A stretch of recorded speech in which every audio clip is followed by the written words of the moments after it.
രാജാറാം പറയുകയാണ്, ഏതിനും മാഡം രാവിലെ തന്നെ നല്ലൊരു ഡോക്ടറെ കാണണം. ആ അടിയോടുകൂടി മാഡത്തിന്റെ കിളി എന്തോ പറന്നു പോയിട്ടുണ്ട്.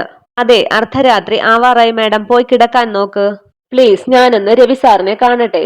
അതിനുശേഷം അവിടെ നിന്നും പോവുകയാണ് രാജാറാം. ദേഷ്യത്തോടെ ആലോചിച്ചു നിൽക്കുകയാണ് സാന്ദ്ര. ഓ ഗുഡ്, രാജാറാം സാർ ബുദ്ധിമാനായതുകൊണ്ട് എന്റെ ചോദ്യങ്ങളെ സ്കിപ്പ് ചെയ്ത് വാദിയെ പ്രതിയാക്കി. ഇനി അതല്ല, രാജാറാം സാർ പറഞ്ഞതുപോലെ എനിക്ക് പണി തരാനാണെങ്കിൽ അതിനുവേണ്ടി ശ്രീലക്ഷ്മി മനഃപൂർവ്വം ക്രിയേറ്റ് ചെയ്തതാണ് ഇതൊക്കെയെങ്കിൽ നല്ല നടിക്കുള്ള അവാർഡ് ഈ സാന്ദ്ര നിനക്ക് തരുന്നുണ്ട് ശ്രീലക്ഷ്മി. നിന്റെ ദേഹത്ത് കയറിയത് രാജനന്ദിനിയുടെ ആത്മാവാണെങ്കിൽ സാന്ദ്രയുടെ ദേഹത്ത് കയറാൻ പോകുന്നത് യക്ഷിയാണ്. വടയക്ഷി. ശ്രീലക്ഷ്മിയുടെ ചോര കൊണ്ട് ആ ആത്മാവിന് സ്വന്തം ജീവൻ തിരികെ കിട്ടൂ. കാണാം നമുക്ക് എന്ന് പറഞ്ഞ് ദേഷ്യത്തോടെ നിൽക്കുകയാണ് സാന്ദ്ര. പിന്നീട് കാണിക്കുന്നത് വഴിയരികിൽ നിൽക്കുന്ന സാന്ദ്രയാണ്. അവിടേക്ക് രവിവർമ്മൻ കാറിൽ എത്തുകയാണ്. എന്താ സാന്ദ്ര, താൻ എന്താ വിളിച്ചിട്ട് കാണണമെന്ന് പറഞ്ഞത്, അതും ഇങ്ങനെ ഒരു സ്ഥലത്ത് ഈ സമയത്ത്? പറയാം സാർ, സാറിന്റെ എല്ലാ ചോദ്യങ്ങൾക്കും ഞാൻ ഉത്തരം നൽകാം. എനിക്ക് സാറിനോട് സംസാരിക്കാനുള്ള വിഷയം ആ വീട്ടിൽ ആരും അറിയരുത് എന്ന് കരുതിയാണ് സാറിനോട് ഞാൻ ഇവിടെ വരാൻ പറഞ്ഞത്.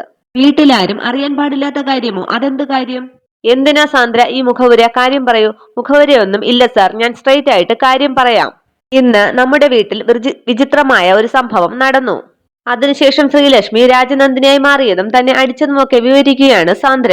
ശ്രീലക്ഷ്മി മറ്റൊരു രൂപത്തിലും ഭാവത്തിലും ഓർക്കാൻ വയ്യ എനിക്ക് എന്നൊക്കെ പേടിയോടെ പറയുകയാണ് സാന്ദ്ര.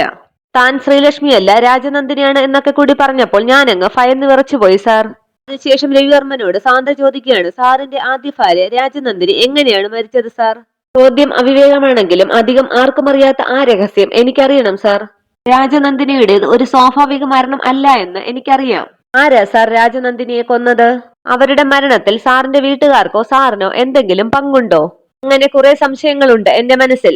പെട്ടെന്ന് ശ്രീലക്ഷ്മിയുടെ ശബ്ദം അവിടെ ഉയരുകയാണ്. നിന്റെ സംശയം ഞാൻ തീർത്തു തന്നാൽ മതിയോ? പെട്ടെന്ന് സാന്ദ്ര തിരിഞ്ഞു നോക്കുമ്പോൾ മുടിയൊക്കെ അഴിച്ചിട്ട് ദേഷ്യത്തോടെ നിൽക്കുന്ന ശ്രീലക്ഷ്മിയാണ് കാണുന്നത്. ശ്രീലക്ഷ്മിയുടെ മുഖത്ത് രാജനന്ദിനിയും ശ്രീലക്ഷ്മിയും ഒക്കെ മാറി മാറി കാണുകയാണ് സാന്ദ്ര. ശ്രീലക്ഷ്മിയോ താനെന്ന് പേടിയോടെ സാന്ദ്ര ചോദിക്കുമ്പോൾ ശ്രീലക്ഷ്മി ചോദിക്കുകയാണ്, നിന്റെ സംശയങ്ങൾ ഞാൻ തീർത്തു തന്നാൽ മതിയോ എന്ന്. ശ്രീലക്ഷ്മി, താൻ എന്താ ഇവിടെ? ദേഷ്യത്തോട് ശ്രീലക്ഷ്മി ചോദിക്കുകയാണ്. അതല്ലല്ലോ ഞാൻ ചോദിച്ചതിനുള്ള ഉത്തരം. നിന്നോട് ഞാൻ പറഞ്ഞതല്ലേ രവിയുടെ കാര്യങ്ങളിൽ ഇടപെടരുതെന്ന്, നിങ്ങൾക്കിടയിൽ ഒരു ശല്യമായി വരരുതെന്ന്. സാന്ദ്ര പറയുകയാണ്, ശ്രീലക്ഷ്മി മതി നിന്റെ ഡ്രാമ. ശ്രീലക്ഷ്മിയോ? ഞാൻ നീ ഉദ്ദേശിക്കുന്ന ശ്രീലക്ഷ്മിയല്ല, ഞാൻ രവിയുടെ ഭാര്യ രാജനന്ദിനിയാണ്. കണ്ടതും കേട്ടതുമായ അനുഭവത്തിൽ നിന്ന് ഒന്നും പഠിക്കാതെ നീ വീണ്ടും രവിയെയും എന്നെയും തമ്മിൽ പിരിക്കാൻ ഇറങ്ങിയിരിക്കുകയാണ് അല്ലേ? രവിയെ നിനക്ക് വേണം അല്ലേ? ഒന്നുകളയും നിന്നെ ഞാൻ. അന്നേരം ധൈര്യം സംഭരിച്ച് സാന്ദ്ര പറയുകയാണ്, ശരി, നീ ശ്രീലക്ഷ്മിയല്ല രാജനന്ദിനിയാണെങ്കിൽ എന്നെയല്ല ആ നീരേറ്റ് കോളനിയിലെ ശ്രീലക്ഷ്മിയാണ് കൊല്ലേണ്ടത്. അവളാണ് രവി സാറിന്റെ മനസ്സ് മുഴുവൻ. തെറ്റ് എന്ന് ഉറക്കെ പറയുകയാണ് ശ്രീലക്ഷ്മി. ശ്രീലക്ഷ്മിയും രാജനന്ദിനിയും രണ്ടും രണ്ടല്ല, ഒന്നാണ്. ഞാൻ തന്നെയാണ് ശ്രീലക്ഷ്മി, ഈ ഞാൻ തന്നെയാണ് രാജനന്ദിനിയും. നീ മത്സരിക്കുന്നത് നീരേറ്റ് കോളനിയിലെ പാവം ശ്രീലക്ഷ്മിയോടല്ല, വർമ്മൻസ് കമ്പനിയിലെ സകലനും അധിപനായ വർമ്മൻസ് കമ്പനിയിലെ രവിചന്ദ്രവർമ്മന്റെ ഭാര്യ രാജനന്ദിനിയോടാണ്. ഈ രാജനന്ദിനിയോട് എന്ന് പറഞ്ഞ് അലറി വിളിക്കുകയാണ് ശ്രീലക്ഷ്മി. നീ മുടക്കാൻ ശ്രമിക്കുന്നത് രാജനന്ദിനിയുടെ വിവാഹമാണ്. എന്റെയും രവിയുടെയും ഒത്തുചേരലിന് തടസ്സമായി നിൽക്കുന്ന എല്ലാത്തിനെയും തടയോടെ വെട്ടിമാറ്റും ഈ രാജനന്ദിനി. രവി എന്റേതാണ്, എന്റേതു മാത്രം. ഇറങ്ങിപ്പൊക്കോണം എന്റെ വീട്ടിൽ നിന്നും. ഇതെന്റെ വീടാണ്, രാജനന്ദിനി വിലാസം എന്ന എന്റെ വീട്. ഒരിക്കൽ കൂടി നിന്റെ മുൻപിൽ ഇതേ രൂപത്തിലും ഭാവത്തിലും വരേണ്ടി വന്നാൽ ഒരു ദുർമരണം ഉറപ്പ്. രാജനന്ദിനി വിലാസത്തിൽ ഏതെങ്കിലും ഒരു മൂലയിൽ മരിച്ചു വിറങ്ങലിച്ചു കിടക്കും നിന്റെ 6 അടി ശരീരം. രാജനന്ദിനി പറയുന്ന വാക്കാണ്, ഓർത്തു വെച്ചോ നീ. ഇത്രയും പറഞ്ഞ് ശ്രീലക്ഷ്മി തിരിയുമ്പോൾ സാന്ദ്ര വിളിക്കുകയാണ്, രാജനന്ദിനി. നീ ശ്രീലക്ഷ്മി ആയാലും രാജനന്ദിനി ആയാലും ഈ സാന്ദ്രയ്ക്കത് ഒരുപോലെയാണ്.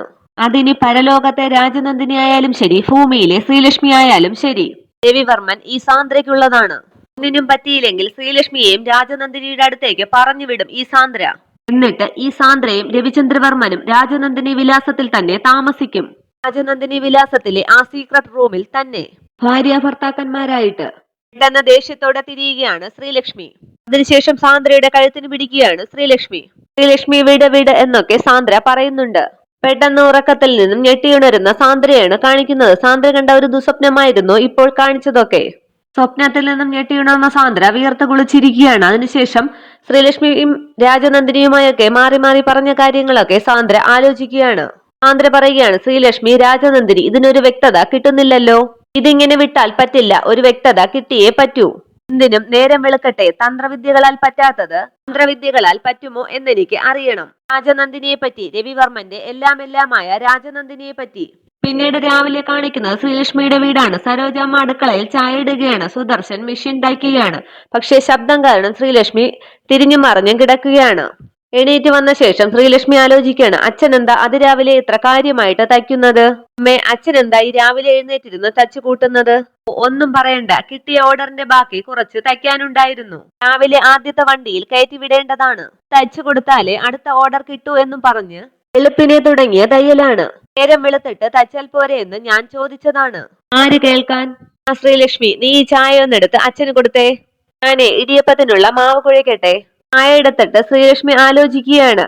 സരോജാമ്മയും സുദർശൻ തമ്മിൽ വഴക്കുണ്ടായതൊക്കെ, സുദർശൻ പറഞ്ഞ കാര്യങ്ങളൊക്കെ ആലോചിക്കുകയാണ് ശ്രീലക്ഷ്മി. ഞാൻ ഇന്ന് അവിടെ വരാൻ പാടില്ലായിരുന്നു. ഞാൻ വന്നത് കൊണ്ടല്ലേ നിങ്ങൾക്ക് അഭിമാനക്ഷതമൊക്കെ ഉണ്ടായത്?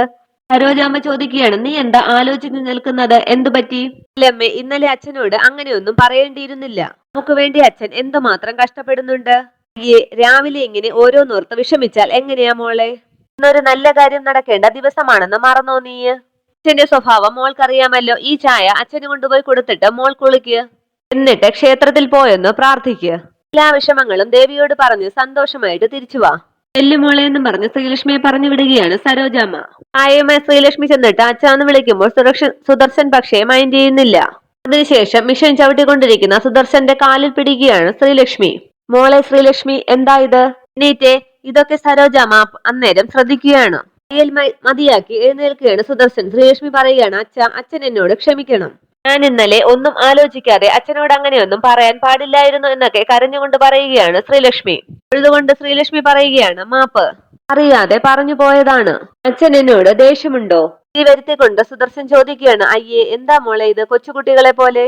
അച്ഛന് മോളോട് ദേഷ്യമോ? അച്ഛന്റെ മുത്തല്ലേ നീ? അച്ഛന്റെ വിഷമങ്ങളൊക്കെ എനിക്കറിയാം അച്ഛാ.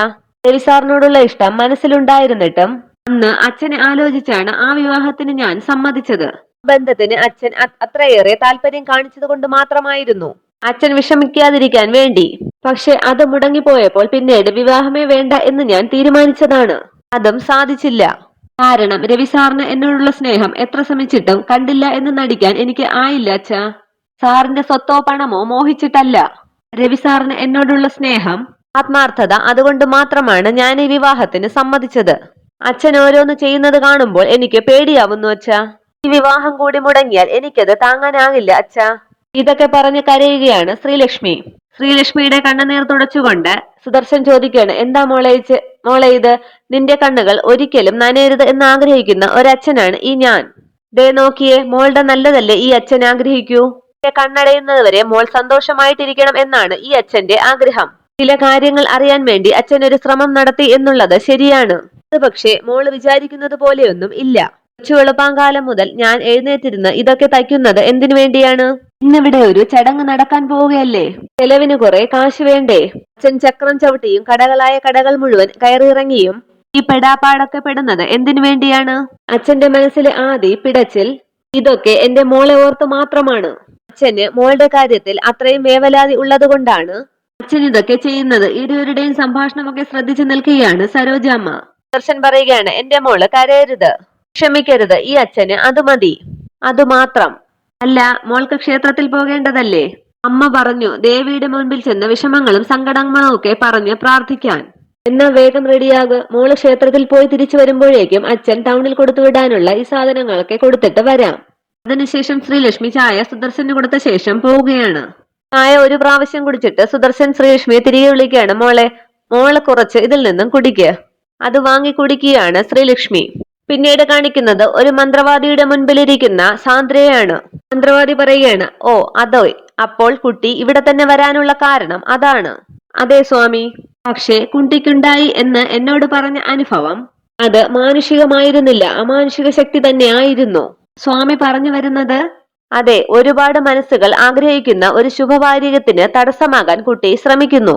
അത് ആ ആത്മാവിന് തീരെ ഇഷ്ടമാകുന്നില്ല എന്നുള്ളത് ഒരു സത്യമായ കാര്യമാണ്. ആ ശുഭകാര്യം നടത്തരുത് എന്ന ചിന്ത മനസ്സിൽ നിന്നും മാറ്റിക്കോളൂ. പിന്നെ ഇങ്ങനെയുള്ള അനുഭവങ്ങൾ കുട്ടിക്ക് ഉണ്ടാകില്ല. ആ രണ്ട് ഹൃദയങ്ങളെയും അകറ്റാനുള്ള ചിന്ത മനസ്സിൽ നിന്നും മാറ്റിയേ പറ്റൂ. അത് ഈ സാന്ദ്രയ്ക്ക് ജീവനുള്ളിടത്തോളം കാലം നടക്കില്ല സ്വാമി. അതെന്റെ പ്രണയമായിരുന്നു, സ്വപ്നമായിരുന്നു. എന്നിൽ നിന്ന് അതെല്ലാം തട്ടിയെടുത്തത് അവളാണ്. ഞാൻ അനുവദിക്കില്ല അത്. ഞാൻ ഉദ്ദേശിച്ചിരിക്കുന്ന കാര്യത്തിൽ നിന്നും പിന്തിരിയാൻ എനിക്കാകില്ല. അതിന് സ്വാമിയുടെ സഹായം എനിക്ക് വേണം. അതിനാണ് ഞാൻ ഇവിടെ വന്നത്. സ്വാമി വിചാരിച്ചാൽ ഇതിനൊരു പരിഹാരമുണ്ടാകുമെന്ന് എനിക്ക് ഉറപ്പാണ്. പണം എത്ര ചെലവായാലും അതെനിക്കൊരു പ്രശ്നമല്ല. ഇത്രയുമാണ് ഇന്നത്തെ എപ്പിസോഡ് വിശേഷങ്ങൾ. Okay, thank you.